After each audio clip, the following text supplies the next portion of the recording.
Welcome to Voodoo Whiskey Gaming, and this is my late review of Suit for Hire. I played it on the PC because it's available on the PC. So as for the story, there really isn't much of a story. There's kind of ideas. You basically go city to city and you basically just take down all the bad guys in an area. Sometimes you're being kind of a hitman, sometimes you're maybe on a revenge quest, and it's very, very heavily inspired by John Wick. That's the only way I can put it. As there's no real story, you can't sit there and say that there is, but you can kind of make up canon in your head because of that. Now let's move on to the audio. The first thing I'm going to say is there's no voiceover work, so you don't really need to worry about that. What there is music that works very well for the game and very much fits with what's going on. Not necessarily something I'm going to own, but it definitely works. And then you go beyond that, there are the sound effects. And I think the sound effects work very well. They're not necessarily hyper realistic, but there is difference between each of them. You do notice the difference in sound effects between the different guns that you get, whether they're both rifles, but they might sound very different. There's some different handguns, which of course sound very different. The melee attacks sound good and meaty. And honestly, the gun sound effects are good and they sound satisfying. And those are really kind of the focus when it comes to that. There are some other sound effects that you will pay attention to because they're kind of gameplay important, but they work. And I think it's all very well done from that aspect. Now let's get on to the gameplay mechanics and whatnot, and this is either a top-down or third-person shooter. And I'm going to tell you right now, I personally found that apart from in one very specific section, this works far better as a top-down shooter.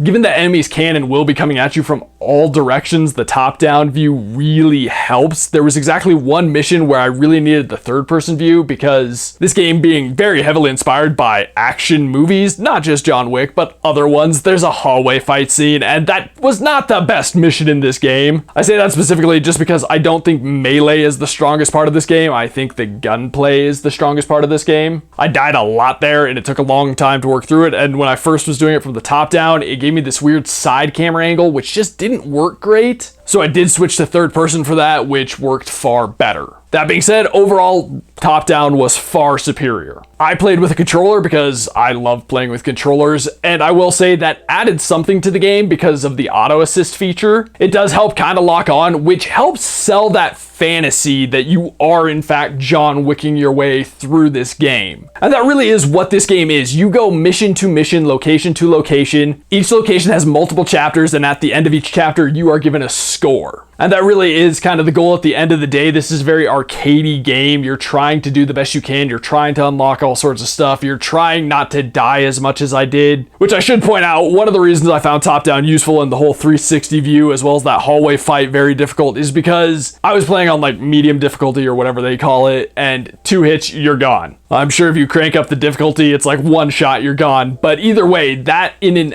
of itself adds a challenge. Oh, I should also say, for challenging, you can add things that like make it harder or make it easier that will affect your points. Like maybe you can't dodge roll, you can just do the basic dodge, or maybe you can't see as far, things like that. Or if you turn on like unlimited ammo, you'll score fewer points. But it's crazy going through this, playing this. You can be running through, murk a dude, he'll drop a gun, you pick that up, start using it, run out of ammo, you will throw it. Next thing you know, you're grabbing a baseball bat, smacking a dude, a katana, next you got a rifle, then you're back to your main gun, which has limited ammo, which also makes it really interesting because it's a very powerful weapon, but it is very limited. There's a variety of these main guns, and each of them kind of has their own advantage. It has their own ability. The starting one has basically piercing ammo. The revolver after that, if you get a kill with every shot, it automatically reloads without using any of your spare ammo. There's a suppressed one, which I didn't feel worked that great, but we can go on with some of those, and there's just a variety of weapons that you'll pick up from the enemies. There's a shotgun with dragon's breath, there's a regular shotgun, there's different rifles, not different handguns. I think there was only like one enemy handgun, but either way, it was really interesting. And then there's melee. All of that comes together to give you a lot of different ways to play this game. I should also include that there's bullet time. You can do like dodging through the air shots, and some enemies it actually works incredibly well on. Others it doesn't work quite as well on, but either way, it does lean very heavily and play very heavily like a John Wick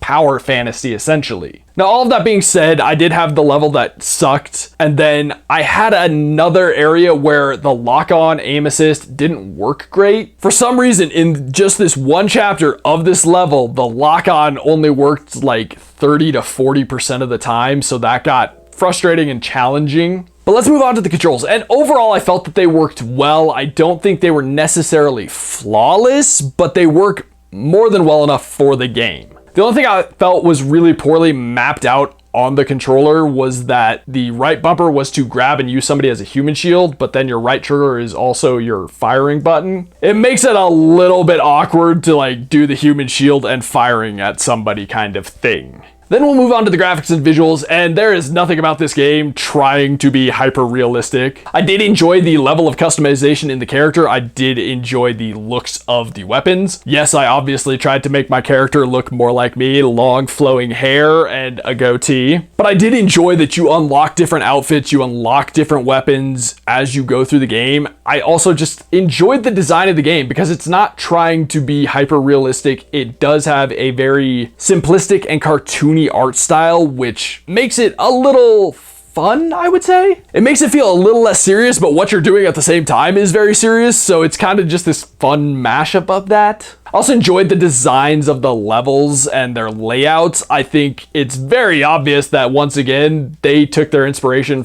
mostly from John Wick. A lot of John Wick, but also other action movies. I loved your character's animations. They did some really cool things. Like if you got too close to like some pillars, he would kind of tuck in the weapon a bit. The diving animations, just his action animations in general, his fighting animations, some of his executing animations, the way the shooting looks, it's all very cartoony and over the top, but it's also really well done and a lot of fun to watch. Now to get into some of the weird issues, I mentioned some of the things I had earlier, but I did have this one thing where I'd go into the menu and when I was trying to figure out if I wanted to be top down or third person, it would do this weird thing where like it would know the controller was there, it would let me press buttons, but it wouldn't respond to some of the buttons, which was awkward. But then the cursor for the mouse would also disappear, so it was kind of hard to find where to click. But then the second I was out of the menu, it would work just fine. And so to get into the wrap up, we know there is an official John Wick game. It's John Wick Hex. And I thought that was an interesting game because it was like the idea of you're in John Wick's brain, mapping out each move and playing like 4D chess. But then you'd watch the actions happen. Whereas this, you are literally playing those actions and it's really fun.